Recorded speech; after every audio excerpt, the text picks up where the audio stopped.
Welcome to SC University, brought to you by A Greater Me Foundation.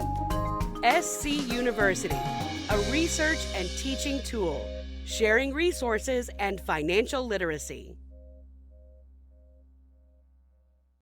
Hey guys, Carter the Accountant here. Today we're going to talk about Section 179.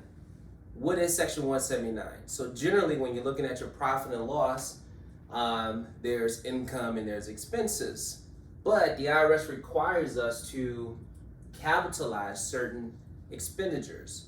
And I wrote up here, so you have furniture, fixtures, equipment. Those are generally capital assets that we have to depreciate over 7 years.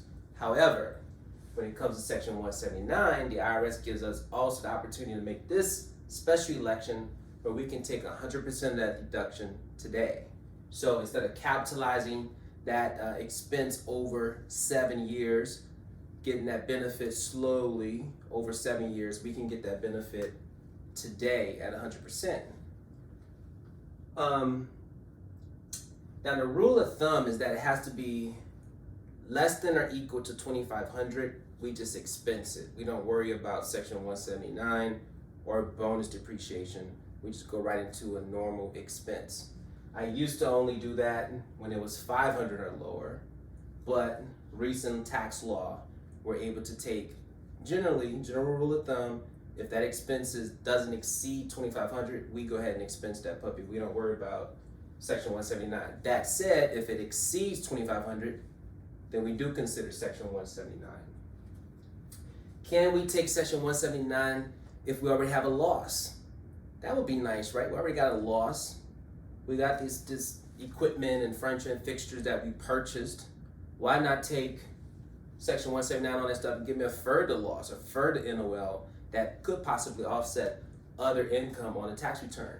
But the IRS is much smarter than that. They're not going to allow us to double dip. So the answer is no.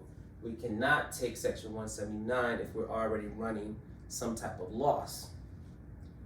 Now, if I have here greater than Section 179 limitation equals bonus depreciation. Okay, so here's what bonus depreciation kicks in. When you've maxed out the Section 179 limitation. Right now today, it's $1,040,000.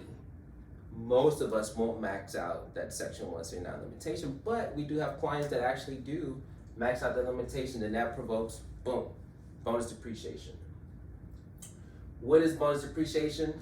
It applies to capital assets, generally 20-year lifespan or less. So that's what gives you bonus. Bonus used to be 50%, then it went up to 100%. These tax laws are constantly changing, unfolding. Even what I'm telling you right now could change tomorrow. So this information is only good for the next 24 hours. That's a joke, guys. Anyway, Section 179 limited to net income. Like I just mentioned a moment ago, so Section 179 is limited to your net income. So we have a net income of $10,000. We can take up to $10,000 of Section 179 to get us to zero, but we can't go further than that. However, if we exceed it, if we maxed out our Section 179 limitation, bonus depreciation actually allows us to create a net operating loss. So that's the IRS way of saying, hey, that's why they call it bonus depreciation. As a bonus to what we would normally give you guys, that Section 179 election, we're going to also allow you to take bonus depreciation. There's a little trick I wrote here. You can avoid recapture by a 1031 exchange. Now, there's some new rules on 1031 exchanges. You often hear that in real estate. You buy a property, you avoid the gain by doing a 1031 exchange and purchase another property. You could play that game a little bit with assets as well. So you purchase some assets, you sell those assets, which provokes a 1031, well, actually provokes depreciation recapture. But we can avoid that recapture if we sold those assets, we got a gain or whatever, and we use that money to buy more assets. So there's a little gray area there that we could play with, but I don't typically recommend doing 1031s outside of real property, because those laws are ever unfolding as well.